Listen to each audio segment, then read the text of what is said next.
I think people are going to love this film.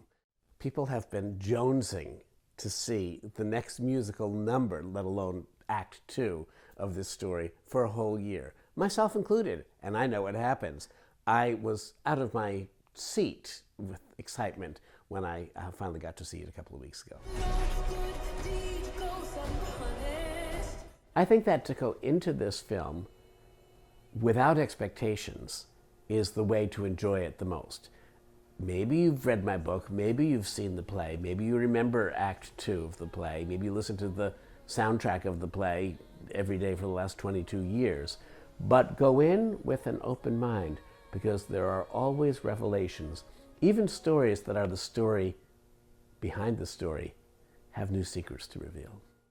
One thing about the character of Glinda that the second movie, the movie called Wicked for Good, emphasizes is her interiority.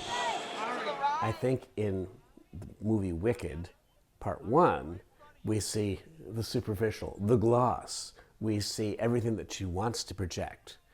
But in Act 2, we see some of what she wants to disguise or protect.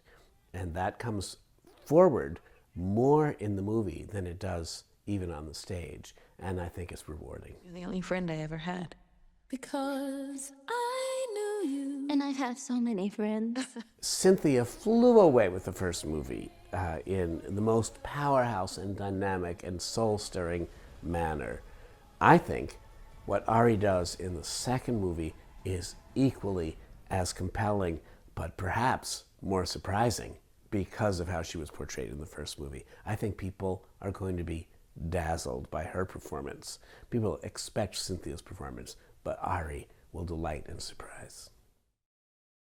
This film, Wicked for Good, manages to tie up some of what early critics of the play thought were loose threads in the telling of the story.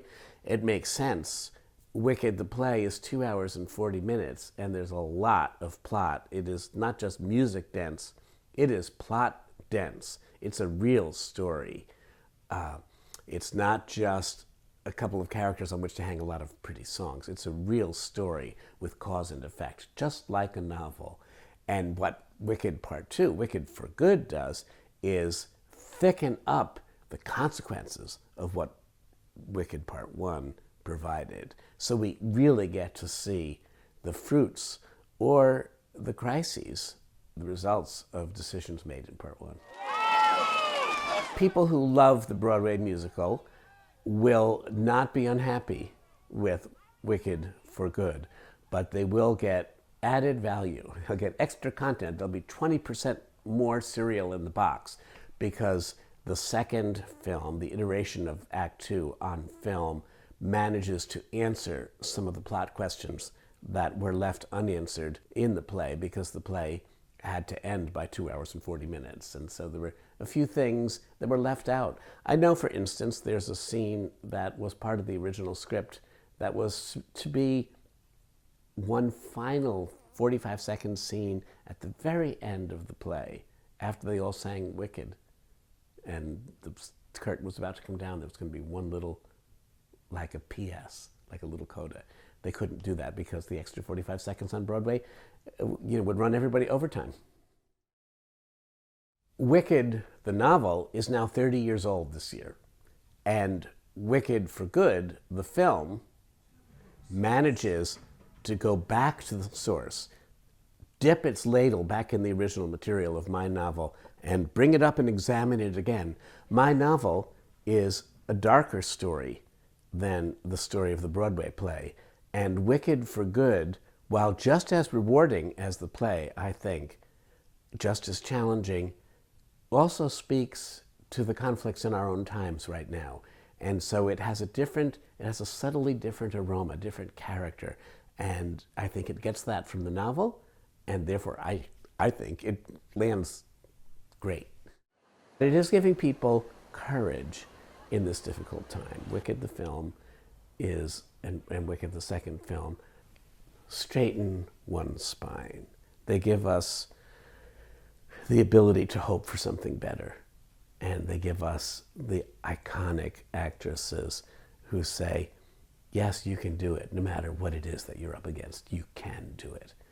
That's my contribution. And I think the fact that the movies carry that forward to a bigger audience is all to the good. It's for good. I think Wicked for Good deserves whatever it gets, and I think it should reap a lot of reward and attention at the award season. I'm not a Hollywood person, though, so don't put any money down on the roulette wheel on my account.